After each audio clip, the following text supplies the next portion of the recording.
এটা বাইশরশি জমিদার বাড়ি বা রাজেন্দ্রবাবুর বাড়ি নামে পরিচিত।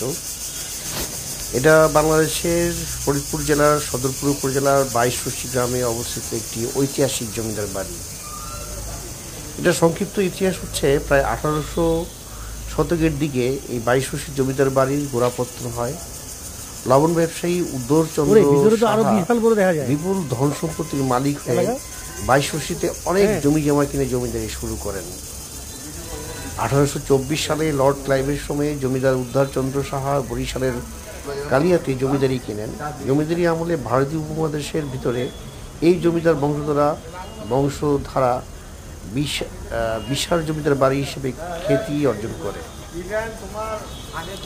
এই জমিদার বাড়ি আপনারা যদি সদরপুর উপজেলায় যান, মানে আটরশি এলাকায় যান, আপনারা দেখতে পাবেন বিশাল এক জমিদার বাড়ি এবং অনেক অনেক সুন্দর নিদর্শন।